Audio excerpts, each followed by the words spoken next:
Guys, welcome back my channel Nisha wealth hub. तो कैसे हैं आप सब। आज की वीडियो में आपका स्वागत है। वीडियो शुरू करने से पहले मैं आपको बता देती हूँ कि मैंने म्यूचुअल फंड की 2 वीडियो बना दी हैं। एक पार्ट 1 जिसमें म्यूचुअल फंड के बारे में मैंने बताया है, सिर्फ लमसम के बारे में बताया है, और पार्ट 2 में टाइप्स ऑफ म्यूचुअल फंड्स बताए हैं कि कौन कौन से म्यूचुअल फंड के टाइप्स होते हैं। अगर आपने वो वीडियो नहीं देखी है तो आप जाके पहले वो देख लीजिए, ताकि आपको ये थर्ड वीडियो देखने में आसानी रहेगी और टॉपिक समझ में आ जाएगा। तो आज वीडियो बिगनर्स के लिए बहुत ही इंपॉर्टेंट होने वाली है, और आज की वीडियो में हम एक ऐसे टॉपिक पे बात करेंगे जो आपके लिए बहुत ही इंपॉर्टेंट है और आपके लिए बहुत जरूरी है। तो वीडियो के एंड तक आप बने रहिए। चलो स्टार्ट करते हैं आज की वीडियो कि म्यूचुअल फंड सिलेक्ट कैसे करें, इसके मेन टॉपिक्स क्या है, म्यूचुअल फंड सिलेक्ट करने के और गोल्डन रूल्स क्या है, कि क्या क्या चीजें देखनी चाहिए बिगिनर्स को, बेस्ट म्यूचुअल फंड कौन सा है, मिस्टेक कौन सी अवॉइड करनी चाहिए, क्या क्या म्यूचुअल फंड सिलेक्ट करते टाइम चेक करना चाहिए, और कितनी अमाउंट से करना चाहिए, और कितने म्यूचुअल फंड सिलेक्ट करने चाहिए हमें एक अच्छी रिटर्न लेने के लिए, और कितने टाइम बाद हमें म्यूचुअल फंड है जो एक म्यूचुअल फंड से दूसरे म्यूचुअल फंड में स्विच करना चाहिए। तो इसी सारे क्वेश्चन के आंसर आपको इस वीडियो में मिल जाएंगे, तो ये वीडियो आप एंड तक देखिएगा। चलो शुरू करते हैं आज का वीडियो कि म्यूचुअल फंड सिलेक्ट कैसे करें। म्यूचुअल फंड सिलेक्ट करने से पहले सबसे पहले आपको डिसाइड करना है अपना गोल। गोल का मतलब होता है एम, कि आप इन्वेस्टमेंट क्यों कर रहे हैं। रिटायरमेंट के टाइम के लिए, शादी करनी है, एजुकेशन के लिए, बच्चों के लिए, अपने के लिए, किस चीज के लिए सबसे बड़ा बिग रोल, या फिर आप अपना वेल्थ क्रिएट करना चाहते हैं इस चीज के लिए। सबसे पहले अपना गोल सेट करिए कि आपको किस चीज के लिए पैसा इन्वेस्ट करना है सबसे पहले, तभी आप सही म्यूचुअल फंड चूज कर पाएंगे। गोल क्लियर होने के सबसे बेनिफिट क्या है, शॉर्ट टर्म है, अल्ट्रा शॉर्ट टर्म है, लॉन्ग टर्म है, ज्यादा लॉन्ग टर्म है। हर एक चीज का एक टाइम है, और हर एक टाइम का डिपेंड करता है कौन सा फंड चूज करना है। टाइम मैटर करता है कि किस टाइम का हमने फंड चूज करना है। एज मैटर करती है कि किस टाइम का हमने किस फिक्स में जाना है, मॉडरेट में जाना है, रिस्क पे जाना है।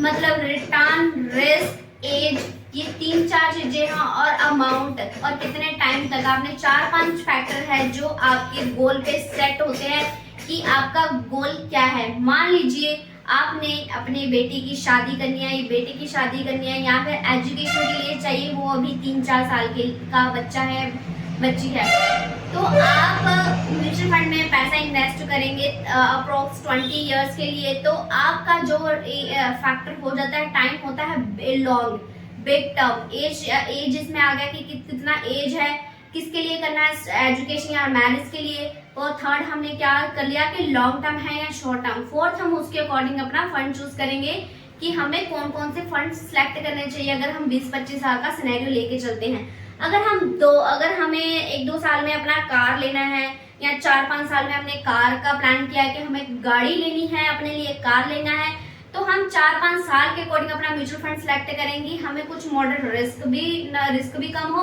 और अच्छा खासा रिटर्न भी मिल जाए। तो हमें कौन सा म्यूचुअल फंड लगाना चाहिए ताकि हमें रिस्क भी ना हो, रिटर्न भी अच्छा खासा मिल जाए। तो उसके अकॉर्डिंग हम अपना गोल सेट करते हैं। तो गाइस, सबसे पहले हमने क्या करना है, गोल सेट करना है, एम सेट करना है। कि सेकंड रूल है म्यूचुअल फंड सिलेक्ट करने का। गोल तो सेट कर लिया, अब आपने सेट करना है टाइम, कि मुझे कितने टाइम के लिए क्या इन्वेस्ट करना है, क्योंकि ये टाइम बहुत मैटर करता है। जैसे मैंने आपको फैक्टर्स बताए थे कि आपने गोल सेट तो कर लिया, अब टाइम मैटर करता है कि आपने कितने टाइम के लिए वो चीज लगानी है, कितना अमाउंट का और कितने टाइम के लिए इन्वेस्ट करना है। तो इसी के अकॉर्डिंग ये हम अलग अलग फंड्स होते हैं जो आपको ये स्क्रीन पर रहे।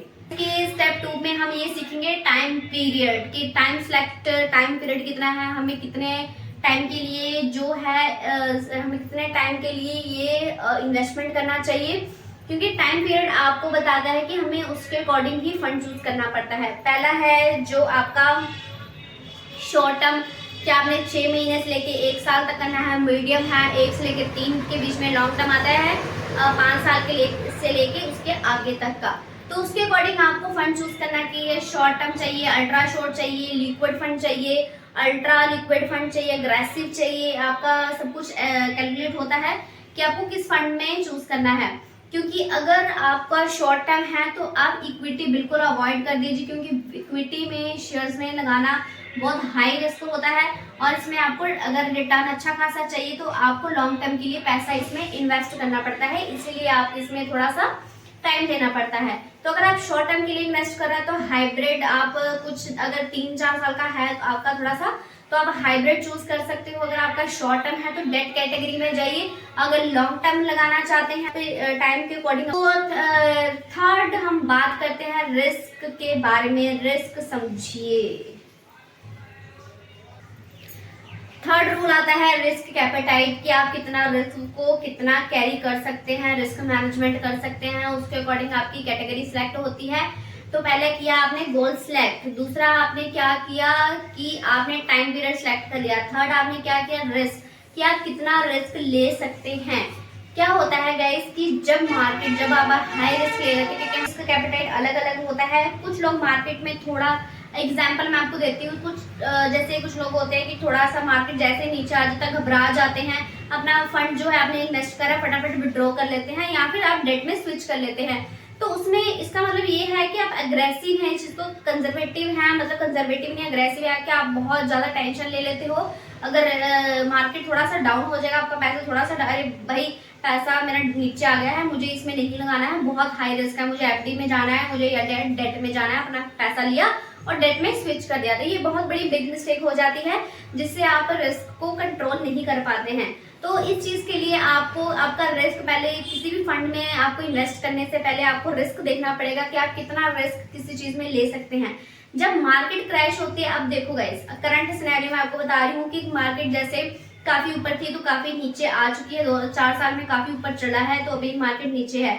तो अब लोगों ने क्या किया, उनका रिटर्न आ गया है कम, क्योंकि उन्होंने एक टाइम पे आकर अपना रिटर्न जो प्रॉफिट है बुक नहीं किया है और वो रिटर्न आ चुका है कम। तो उसकी वजह से क्या होगा गाइस कि उनका रिटर्न कम होने की वजह से उनको होता है टेंशन, तो वो अपनी सिप स्टॉप कर देते हैं और अपना जो पैसा उनको लगता है कि जो उनका पैसा वो भी ना कहीं नीचे आ जाए, तो वो अपना पैसा लेके कर देते हैं डेट में शिफ्ट। तो उनको एक टाइम मैटर नहीं पड़ता होता, क्योंकि विदाउट स्ट्रेटजी आप कोई चीज में इन्वेस्टमेंट करोगे, विदाउट कोई प्लान करोगे, तो आपको अपना पैसा लूज करने के बिल्कुल चांसेस होते हैं कि आप पैसा लेके लूज करोगे और एफडी जितना 6% ब्याज भी आप लेके मार्केट से नहीं जाओगे। ये है सिंपल रूल कि लोग क्रैश मार्केट में अपनी सिर्फ कंटिन्यू रखने की बजाय, एवरेजिंग करने के बजाय अपना पैसा विड्रॉ कर लेते हैं, जो कि सबसे बड़ी बिग मिस्टेक होती है। मैंने अपने मैं जहाँ पे जॉब करती हूँ मोस्टली क्लाइंट यही करते हैं कि रिस्क होने पे, जब रिस्क आता है, मार्केट क्रैश होता है, डाउन होता है, तो लोग अपना पैसा निकलवाने लग जाते हैं कि हाय मेरा पैसा नीचे आ गया। तो उसकी वजह से उनको क्या होता है, फिर वो पछताते हैं, जब मार्केट कवर होने लग जाती है फिर वो पछताने लग जाते हैं कि अरे यार मैंने अपना पैसा जल्दी ही निकलवा लिया और नहीं तो मेरा सारा पैसा कवर हो जाना था। मतलब बहुत रिस्क मैनेजमेंट नहीं है, रिस्क को कंट्रोल नहीं कर पाते और पैनिक हो जाते हैं। चाहे मैं शेयर्स की बात करूं, चाहे मैं म्यूचुअल फंड्स की बात करूं, रिस्क, टेंशन, पैनिकनेस, ये सभी चीजों की स्टडी इंपॉर्टेंट है। पैनिक नहीं करना है, सेल नहीं करना है। नीचे मार्केट है, अपने सिर्फ कंटिन्यू रखिए। अगर आपका प्लान लॉन्ग टर्म के लिए है तो आप अपना इन्वेस्टमेंट करिए और फंड को सेल मत करिए। तो रिस्क सबसे बहुत इंपॉर्टेंट पार्ट होता है लाइफ में, कि आपको रिस्क एक मैनेज करना आना चाहिए, कंट्रोल करना आना चाहिए। तो हमारा पहले हमने गोल सेट कर लिया, टाइम सेट कर लिया और कितना रिस्क है उसको भी सेट कर लिया कि हमें किस फंड में हम कितना रिस्क ले सकते हैं, तो फंड हमने उसके अकॉर्डिंग चूज कर लिया।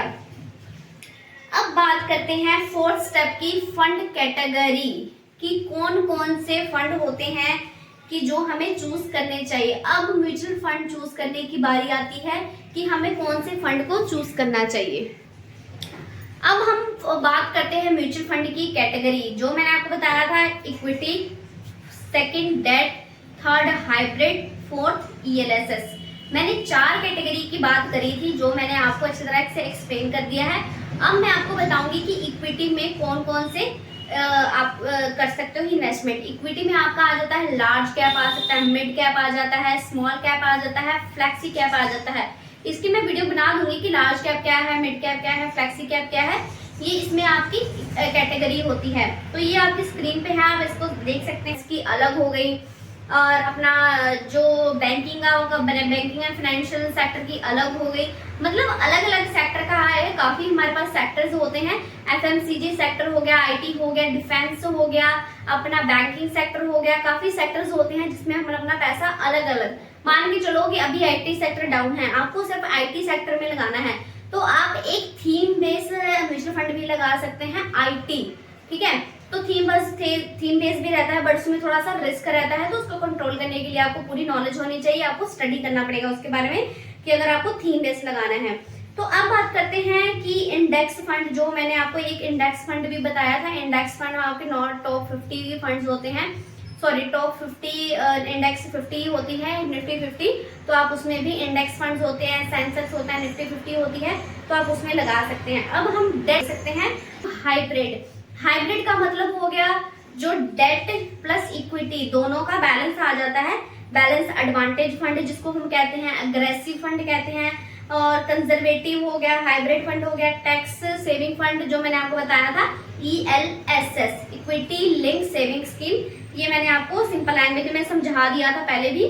तो अब अगर मैं थोड़ा सा आपको एक बता देती हूँ कि लार्ज कैप क्या है, हर एक जो म्यूचुअल फंड्स हैं, जो फंड है, एक एक आपको बता देती हूँ। लार्ज कंपनी जिसमें मूवमेंट होती है कम, बट थोड़ा सा रिस्क एज कंपैरिजन कम होता है।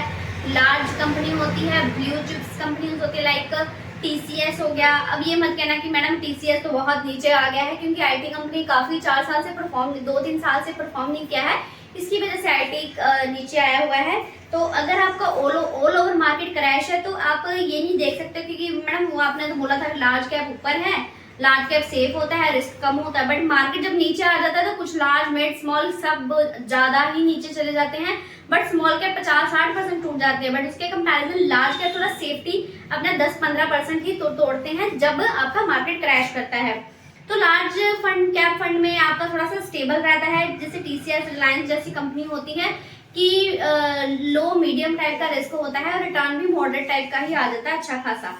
मिड कैप होता है जो कंपनीज होती हैं ग्रोइंग कंपनी, जो कंपनीज ग्रो कर रही हैं, रिस्क इसमें मीडियम, थोड़ा मीडियम होता है और थोड़ा सा हाई होता है, अच्छा खासा रिटर्न आ जाता है। स्मॉल कैप कंपनी होती है, स्मॉल कैप फंड्स होता है, स्मॉल कंपनीज जो छोटी कंपनी होता है, वैसे ही आपका फंड नीचे भी आता है। तो अगली बात करते हैं स्मॉल कैप हो गया गाइस, इंडेक्स फंड। जैसे मैंने आपको बताया इंडेक्स फंड क्या है, मार्केट के इंडेक्स को फॉलो करता है, जैसे बिगिनर फ्रेंडली एक्सपेंस रेशियोज वगैरह लाइक सब कुछ होता है, लो होता है, इंडेक्स को निफ्टी 50 को फॉलो करता है, इंडेक्स को फॉलो करता है। हाइब्रिड फंड जो मैंने बताया इक्विटी डेट का मिक्स रहता है, तो रिस्क वगैरह मॉडरेट रहता है, ये मैंने आपको क्लियर कर दिया था। ELSS की मैंने बता दिया था, जो टैक्स सेविंग करता है, 1.5 लाख का टैक्स लॉकिंग रहता है 3 साल का, और इसमें बिगनर्स के लिए सबसे बेस्ट कैटेगरी है कि लॉकिंग भी है, थोड़ा सेफ भी है, इक्विटी भी है, और रिटर्न भी अच्छा खासा मिल जाता है, क्योंकि इसमें आप बिगनर्स के लिए जो सबसे बेस्ट कैटेगरी है जो है index fund, large cap fund, flexi cap, balance advantage fund. आप बिना कैटेगरी समझे रैंडमली म्यूचुअल फंड मत लगाना, क्योंकि हर एक एज में, हर एक रिस्क पे, हर एक अमाउंट पे, हर एक सिनेरियो में अलग अलग म्यूचुअल फंड है, अलग अलग कैटेगरी है, अलग अलग रिस्क एपेटाइट है।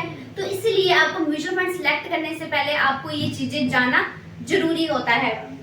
स्टेप 5, अब बात करते हैं कि ये सारी चीजें तो हमने देख ली, गोल भी सेट कर लिया, टाइम भी देख लिया, रिस्क भी देख लिया, कैटेगरी भी सिलेक्ट कर ली कि हमें लगाना है लार्ज कैप फंड, और लार्ज कैप फंड तो हमने चूज कर लिया, या फिर हमने हाइब्रिड लगाना है, हाइब्रिड भी चूज कर लिया फंड। अब हम लगाएं किस कंपनी का, सबसे बिग बड़ा रीजन किस कंपनी का, कंपनी कैसे सिलेक्ट करें इस चीज का है कि पास्ट परफॉर्मेंस आपने चेक करनी है। एक साल का तो छोड़ दो गाइस, एक साल में आप क्या ही चेक कर लोगे आप। अब नेक्स्ट स्टेप है आपका बेस्ट परफॉर्मेंस, लेकिन ये सबसे बड़ी मिस्टेक होती है, लोग सिर्फ 1 साल का रिटर्न दे के ही म्यूचुअल फंड में पैसा लगा देते हैं, जो कि बहुत बड़ी मिस्टेक हो जाती है, जिससे लोगों को लॉस भी हो जाता है। तो आपने क्या चेक करना है, 3 साल की रिटर्न, कम से कम 5 साल की रिटर्न चेक करनी, 3 से 5 साल की रिटर्न, मैक्सिमम अगर आपको लगे तो आप 10 साल का अगर अवेलेबल है तो यू कैन चेक दिस, तो आप 10 साल का भी चेक कर सकते हैं, बट मॉडरेट जो 5-6 साल का आप चेक कर सकते हैं बस। अगर कंसिस्टेंसी अगर आपको चेक करनी है तो फंड में, ए फंड में मतलब ये है, ए फंड में 40, 1 साल में 40 है, 2 साल में 12% है, 30 साल में 10% है, ठीक है ए पार्ट में। अगर बी फंड में आपको बता रहा है कि 1 साल में 18, फिर 3 साल में आपको 15% दिया, 5 साल में आपको 14% दिया, तो बिगनर्स के लिए बी बेटर होता है, क्योंकि स्टेबल रिटर्न दे 18 से, ये तो नहीं ना है एक पार्ट की वजह से 40 फिर 12 फिर 10, इसमें तो आपको दे रहा है ना 18 12 10 ऐसे करके रिटर्न दे रहा है। सॉरी, पहले साल में 18 दे रहा है, दूसरे साल में 15 दे रहा है, तीसरे साल में 14, मतलब स्टेबल रिटर्न दे रहा है, यानी कि एकदम से ऊपर एकदम से नीचे, इसमें आपको बहुत बड़ी प्रॉब्लम हो जाती है। तो आपका फंड जो है काफी अप डाउन करने लग जाता है, मूवमेंट काफी आ जाती है। आप सेफ उसमें रहते हैं जिसमें आपका रिटर्न है स्टेबल, थोड़ा थोड़ा है बट एक स्टेबल मूवमेंट्स में आए तो आपका फंड थोड़ा सा सेफ रहता है। तो अब बात करते हैं गाइस 6 स्टेप की, expense ratio. Mutual fund select कर लिया, परफॉर्मेंस सिलेक्ट कर ली, परफॉर्मेंस को देख के हमने सिलेक्ट नहीं करना है, उसकी आगे चेक करनी होती है। 6 स्टेप में हमने चेक करना होता है गाइस एक्सपेंस रेशो, कि किस फंड का कितना एक्सपेंस रेशो है। अगर आप लाखों करोड़ में पैसा इन्वेस्ट करते हैं तो एक्सपेंस रेशो का बहुत ही डिफरेंस होता है।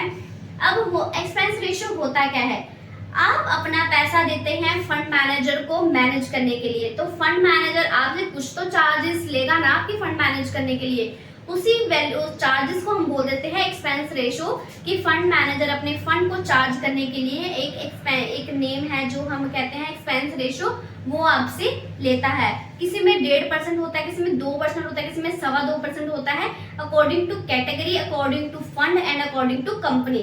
हर एक कैटेगरी और हर एक कंपनी का एक अलग अलग एक्सपेंस रेशो होता है गाइस, तो वो आपने चेक कर लेना। मान लीजिए कि आपने 2000 रुपए पर महीने सिप लगाई, तो आपका 2% आपका कट जाता है, मतलब 2 दूनी 4 रुपए आपका कट के जो आपका लेफ्ट रहेगा वो आपका होता है इन्वेस्टमेंट, राइट गाइस। तो एक्सपेंस रेशियो जितना कम रहेगा आपको उतना अच्छा रिटर्न मिल जाएगा। तो एक्सपेंस रेशियो देख के आपने इन्वेस्टमेंट करनी है।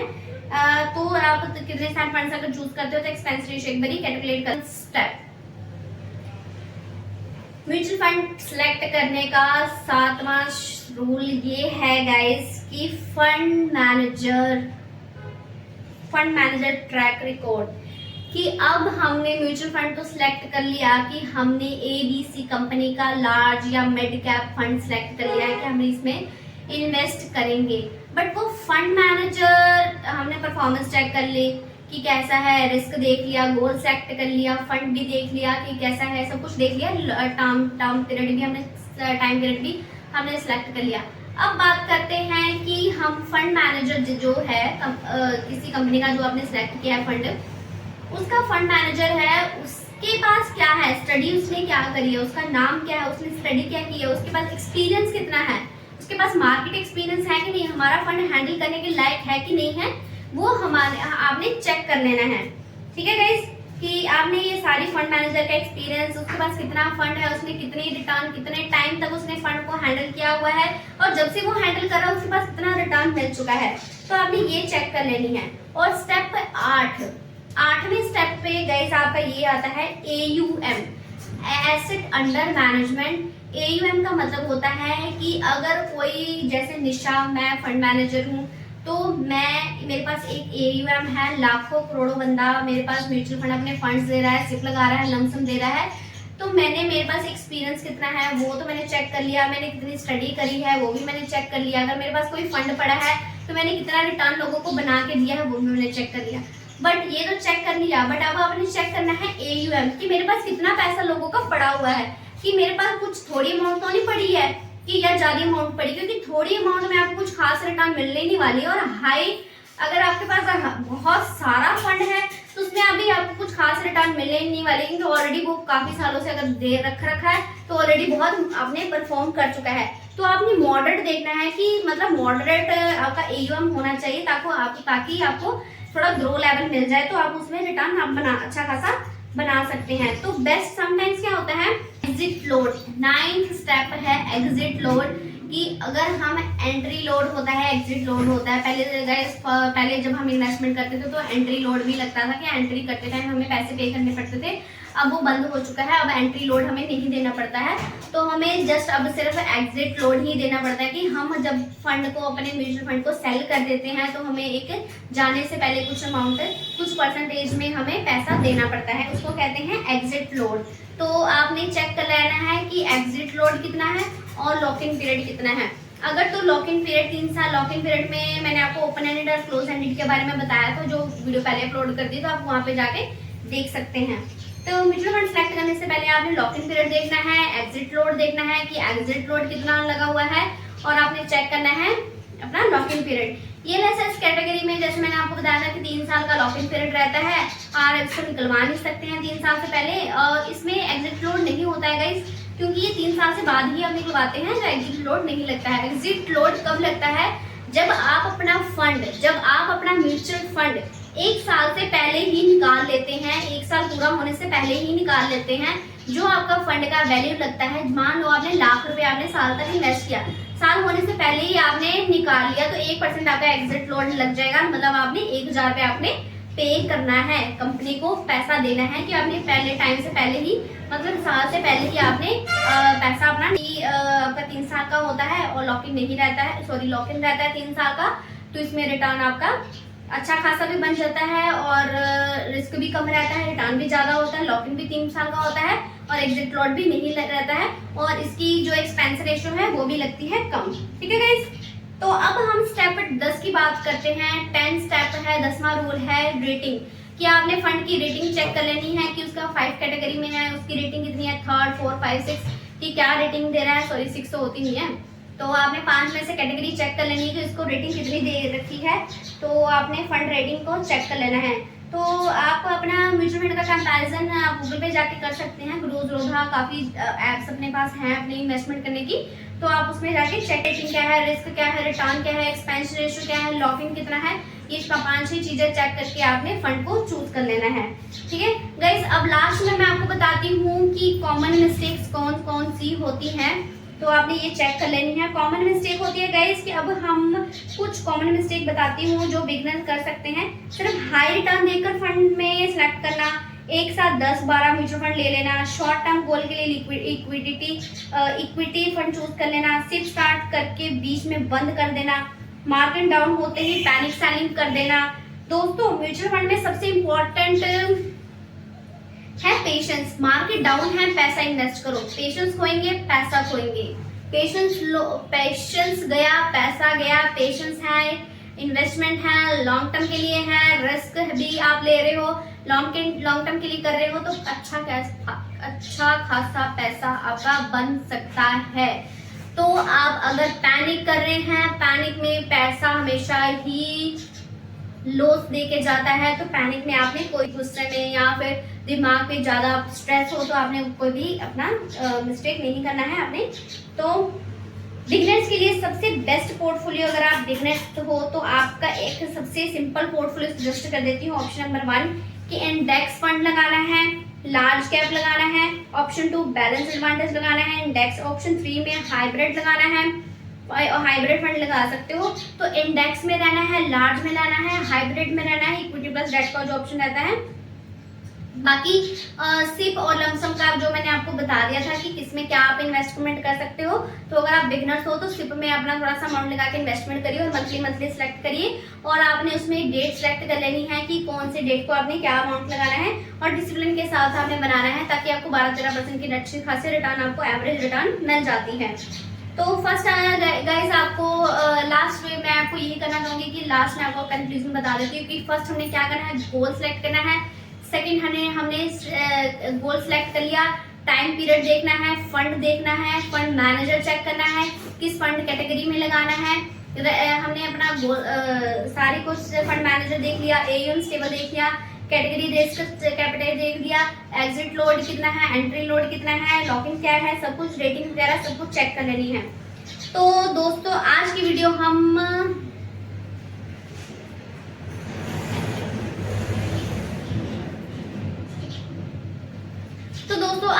आपको कैसी लगी? अगर आपको ये वीडियो हेल्पफुल लगी हो तो आप इस वीडियो को लाइक करें, कमेंट करें, शेयर करें और सब्सक्राइब करना बिल्कुल मत भूलिएगा। और ये वीडियो आप अपने दोस्तों को भी शेयर कर दीजिए, क्योंकि इस वीडियो में मैंने आपको काफी कुछ बता दिया है।